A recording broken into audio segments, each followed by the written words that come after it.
নমস্কার, সঞ্জয় দেবশাস্ত্রীর তরফ থেকে সকল দর্শক বন্ধুদের স্বাগত। বাড়িতে ক্যালেন্ডার ঘরে কোথায় ঝোলাবেন?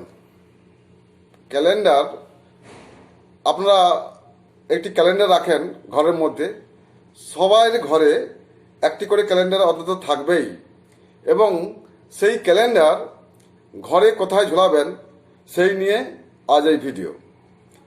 দিনের হিসাব খেয়াল রাখার জন্য বা প্রয়োজনীয় দিন জানবার জন্য ঘরে বা অফিসে ক্যালেন্ডার রাখার আবশ্যক হয়। বাড়িতে নানা প্রয়োজনে ক্যালেন্ডার বা দিনপঞ্জি দেখার আবশ্যক হয়।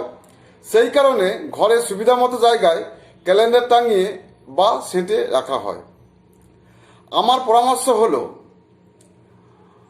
আপনার রুচি ও সুবিধা অনুযায়ী ঘরে সবদিকে ক্যালেন্ডার লাগাতে পারেন, তবে বাড়ির দরজা, বিশেষ করে যাতায়াতের প্রধান দরজার উপরে এবং তার দুই পাশে ক্যালেন্ডার লাগাবেন না।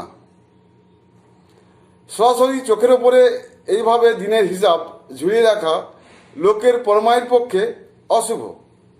ক্যালেন্ডারে মাস বছরের উল্লেখ আপনাকে অহরহ মনে করিয়ে দেবে যে জীবনের দিনগুলো খরচ হয়ে যাচ্ছে। এমন ভাবনার প্রভাব আপনার মনকে দুর্বল করে দিতে পারে, আপনি হতাশাগ্রস্ত হয়ে পড়তে পারেন। তাই বাড়ির মেন দরজার সামনে বা মেন দরজার সামনের দেওয়ালের দুপাশে কোনো ক্যালেন্ডার রাখবেন না। এরপরে আপনি বাড়িতে যে কোনো জায়গায় ক্যালেন্ডার ঝোলাতে পারেন। সবাই ভালো থাকবেন, সুস্থ থাকবেন।